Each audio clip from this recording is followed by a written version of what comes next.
السلام علیکم بچوں، آپ نے اپنی پچھلی ویڈیو میں سونی دھرتی کی مشق کو پڑھا تھا۔ یہ جانا تھا کہ شاعر نے پاکستان کی سرزمین کو اپنے دل کی آواز کہا ہے اور سید ضمیر بخاری نے یہ نظم لکھی ہے۔ اس کے بعد ہم نے حروف کو الگ الگ کر کے لکھنا سیکھا۔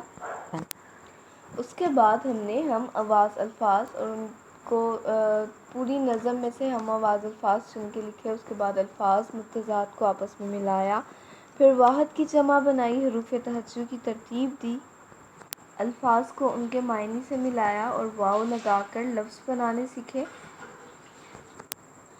تو آج ہم پاکستان کے ہمسایہ ممالک کے بارے میں پڑھیں گے۔ سب سے پہلے یہ جان لیتے کہ یہ ہمسایہ ممالک کیا ہوتے ہیں۔ تو ایسے ممالک جن کی سرحد جو ہے، یعنی یہ والی سرحد آپ کے ملک کے ساتھ ملتی ہے، وہ ہمسایہ ممالک کہلاتے ہیں۔ جیسے پاکستان کے ساتھ افغانستان کی سرحد ملتی ہے، ایران کی، چین کی اور بھارت کی ملتی ہے، ٹھیک ہے۔ اب ہم اس کے مشکل الفاظ اور ان کے معنی کو پڑھیں گے۔ تو دیکھیں، پہلا لفظ ساحل یعنی سمندر کا کنارہ، سرحد و حدود کو کہا جاتا ہے۔ نیز اور وسیع و عریض کھلا ہوا میدان یا کھلی جگہ کو ہندوکش پہاڑی سلسلے کا نام ہے۔ شاخیں ٹہنیوں کو کہا جاتا ہے۔ زرخیز نمکیات سے بھرپور زمین کو کہا جاتا ہے۔ کاشت زمین میں بیج کا بونا۔ بندرگاہ جہاز کے کھڑا ہونے کی جگہ۔ دارالحکومت دارالخلافہ مستند سند دینے والی، جو ثابت کریں کہ آپ نے کچھ پڑھا ہے یا کچھ یہاں سے سیکھا ہے۔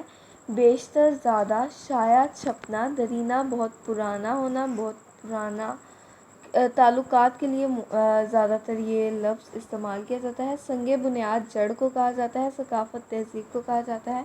عجوبہ انوکھے کو کہا جاتا ہے۔ قدیم پرانا ولندیزی ہالینڈ کے رہنے والوں کو کہا جاتا ہے۔ تو سب سے پہلے ہم نے اس کو اب پڑھنا شروع کرنا ہے اور پھر ہم اس کے لحاظ سے اس کے معنی بھی جانیں گے۔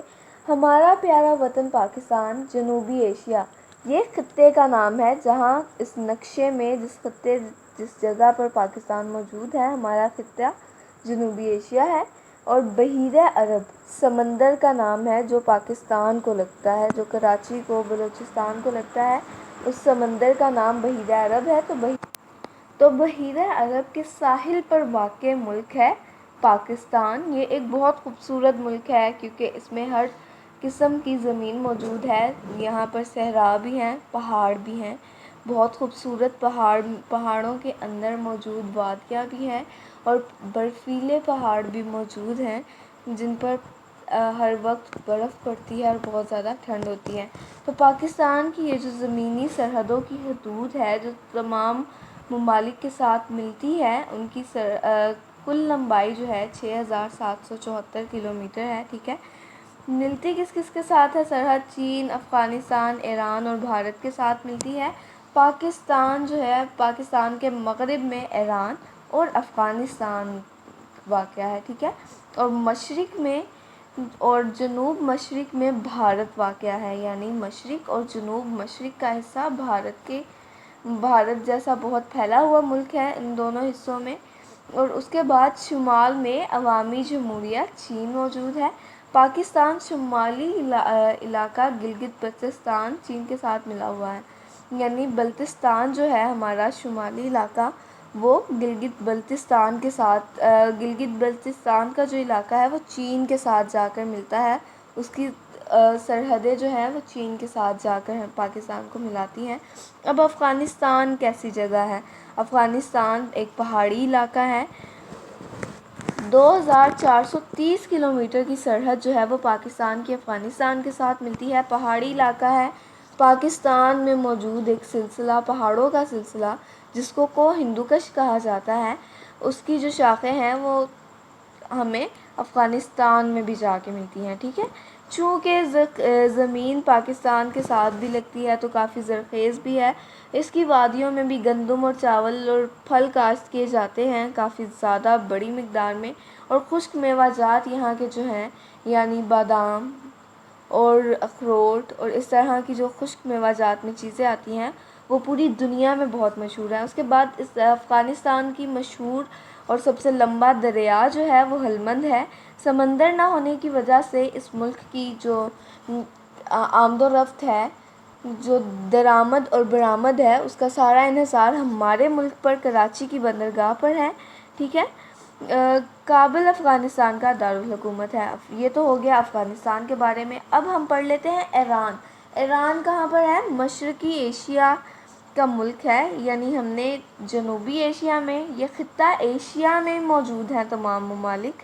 ہمارا خطہ جو ہے وہ جنوبی ایشیا ہے، ان کا جو ایشیا کا خطہ ہے وہ تھوڑا مشرق کی جانب لگتا ہے، تو اس لیے اس کو مشرقی ایشیا کا ملک کہیں گے۔ تو اس کا دارالحکومت تہران ہے۔ کسی کو پتہ ہے پاکستان کا دارالحکومت کیا ہے؟ اسلام آباد پاکستان کا دارالحکومت ہے، ٹھیک ہے۔ اصفہان، شیراز اور مشہد ایران کے مشہور شہر ہیں، ٹھیک ہے۔ ملک کے تمام حصوں میں سڑکیں موجود ہیں، سڑکوں کا جال بچھا ہوا ہے۔ تو پاکستان اور ایران کے جو درمیان تجارت ہے وہ زیادہ تر سڑکوں کے ذریعے ہوتی ہے، ٹھیک ہے۔ ایران کی پوری دنیا میں حیثیت کیوں ہے؟ پوری دنیا میں ایک تیل کے ذخائر کی بدولت بھی حیثیت ہے، کیونکہ ایران جو ہے اس میں بہت سارے تیل کے ذخائر موجود ہیں، تو ایک واضح اہمیت رکھتا ہے ایران عالمی دنیا میں اپنی تیل کے ذخائر کی وجہ سے۔ یہاں کی قومی زبان کون سی ہے؟ فارسی ہے۔ پاکستان کی قومی زبان اردو ہے، ٹھیک ہے۔ مولانا روم شیخ سعدی شیرازی اور حافظ شیرازی فارسی زبان و ادب کی وہ مستند ہستیاں ہیں جن کے کلام کا ترجمہ دنیا کی بیشتر زبانوں میں شائع ہو چکا ہے، یعنی بہت اچھی فارسی میں انہوں نے شاعری کی، بہت اچھی کتابیں لکھی انہوں نے، اور پوری دنیا میں ان کی جو فارسی کی زبان میں جو انہوں نے کام کیا تھا، پوری دنیا میں مختلف زبانوں میں ترجمہ ہو کے یہ کتابیں پھیل چکی ہیں اور بہت پسند کی جاتی ہیں۔ پاکستان کی 523 کلومیٹر کی شمالی سرحد جو ہے وہ چین سے ملتی ہے۔ چین کے ساتھ پاکستان کے بہت پرانے دیرینہ تعلقات ہیں۔ شاہراہ ریشم جو ہے وہ دونوں ممالک کے درمیان تجارت کا اہم ذریعہ ہے، ٹھیک ہے۔ دوستی کی سنگ بنیاد بھی اس کو مانا جاتا ہے۔ اس کے علاوہ ہوائی راستوں کے ذریعے بھی تجارت ہوتی ہے۔ چین کے گرد ایک بہت پرانی دیوار ہے جس کو ہم دیوار چین کہتے ہیں، اور یہ واحد دیوار ہے بچوں جو چاند سے نظر آتی ہیں، ورنہ زمین کی کوئی بھی چیز ہمیں چاند سے نظر نہیں آتی۔ چاند سے ہمیں سوائے چین کی دیوار کے جو بہت لمبی ہے اور بہت پرانی ہے، اس کے علاوہ کچھ بھی نظر نہیں آتا۔ چین کا جو دارالحکومت ہے وہ بیجنگ ہے، ٹھیک ہے۔ پاکستان کے مشرق میں بھارت جیسا وسیع و عریض ملک ہے۔ بھارت بہت بڑا ملک ہے، اس میں بہت ساری ریاستیں بھی ہیں۔ تو 2919 کلومیٹر کی جو زمینی سرحد ہے وہ پاکستان اور بھارت کو آپس میں ملاتی ہے۔ ایک قدیم ملک ہے، بہت پرانا ملک ہے، یہاں پر مغلیہ خاندانوں نے بھی حکومت کی تھی اور بھی بہت سارے بادشاہوں نے حکومت کی۔ اس کے بعد کئی ہزار سالوں تک انگریزوں کا قبضہ رہا اس ملک پہ۔ اس کے بعد دونوں ممالک یعنی پاکستان اور بھارت آزاد ہوئے۔ اس کے بعد 1498 میں واسکو ڈے گاما نے یہاں پر پرتگیزی تجارت چوکیاں قائم کی۔ پرتگیزی یعنی پرتگال کی جو قوم تھی اس کی تجارتی چوکیاں یہاں قائم ہوئی، اور پھر ہالینڈ کے رہنے والے یعنی ملندیزی یہاں پر آئے اور انہوں نے ایک طویل عرصہ مغلیہ حکمرانوں کے زیر تسلط رہا، یعنی کہ یہ خطہ جو ہے یہاں پر مغلیہ خاندان نے بہت حکومت کی، اور اسی لیے حکومت میں جب بھی کسی حکمران کا نام وہاں کا یاد کیا جاتا ہے تو وہ مغلیہ خاندان ہی یاد کیا جاتا ہے۔ اسی لیے مغلی بادشاہوں کو جیسی طرز تعمیر پسند تھی، اس تعمیر کی بہت ساری عمارتیں بھی انہوں نے پاکستان اور انڈیا میں بنوائی جب یہ ملک بھارت تھا، ایک تھا، انڈیا تھا، ہندوستان تھا، تب یہاں پر یہ عمارتیں بنوائی گئیں، تعمیر کی گئیں۔ ان میں مسجدیں بھی شامل ہیں اور باغات بھی شامل ہیں۔ ہمایوں کا مقبرہ دہلی میں موجود ہے۔ موتی مسجد اور تاج محل جو ہے وہ آگرہ میں موجود ہے، لال قلعہ اور جامع مسجد دہلی میں موجود ہے، اور یہ مشہور مقامات ہیں بھارت کے۔ ہمارا مذہب جو ہے وہ ہمیں امن کی تلقین کرتا ہے، تو اسی لیے ہم اپنے ہمسایہ ممالک کے ساتھ اچھے تعلقات رکھنے کے خواہاں ہیں۔ ہم نے کیا پڑھا آج کے جو سبق میں؟ ہم نے یہ جانا کہ ہمارے 4 پڑوسی ممالک جو ہیں 4 پڑوسی ممالک ہیں، بھارت، چین، افغانستان اور ایران۔